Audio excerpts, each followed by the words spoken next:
Greetings to you, my people. My name is Ambassador Ega.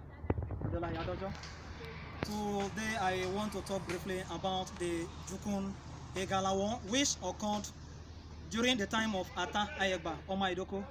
Of course, this war occurred before 1515, which was the time Igala and Benin had a war. This war was a very difficult war. Of course, in those days, everyone knew how powerful Jukun people were. And that was why the war between Igala and Jukun were to be a difficult one. So as a result of this, Ifa was consulted.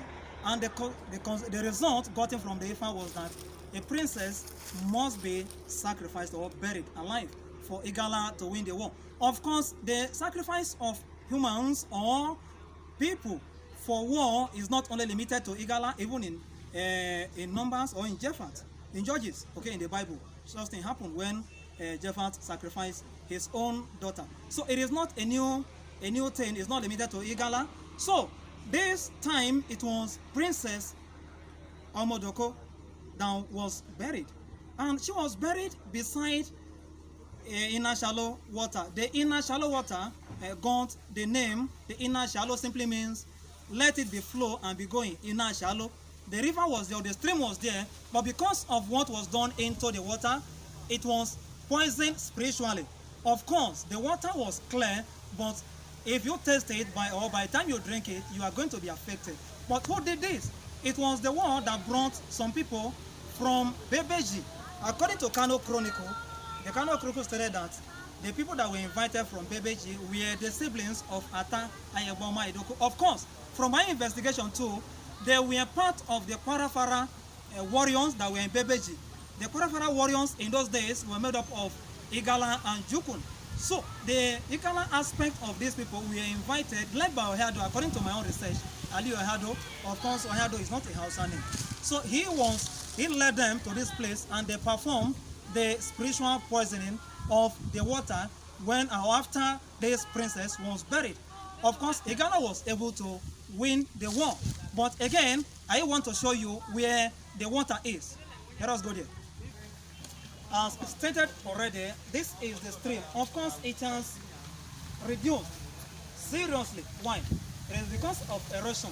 Sands and different things have been packed into the water whenever it rains. Of course, we are calling on federal government or the state government or good spirited individuals to come to the aid of this water. Or the people around here, this is the water they drink. Of course, even though we have other sources of water now, this is the water. This water is an ancient water. We call it inner shallow. That is inner shallow. The name, like I've explained earlier, originated from the time it was poisoned by the Igala and the Bebeji warriors that were here. So something was buried in this water. And when the Jukun people came, of course, Adahi, there is what we call Adahi in Igala, according to my research, was conducted so that when they were coming from this side, they had to settle by the side. And on settling, they drank the water. In the process of drinking the water, since it was spiritually poisoned, all those that drank the water, almost all of them died, while the remaining few went away. And that was how the war between Igala and Jukun did not start. Of course, you may ask me where those people that were killed, or those people that died, where were they buried? They were buried in the place they call Ubuguapa. It is a particular location again along Ida Ajaka Road. So, of course, this river, which has now reduced to this point that I've told you, was a big one. And that was the reason a bridge was constructed across it some years ago to allow easy mobility or easy transportation of people. This is inner shallow stream. It is ancient, it is historic. We can never forget this because it is the stream that helped in the conclusion or in ending Igala Jukun war, which made Igala and Jukun to be friends till date. God bless you.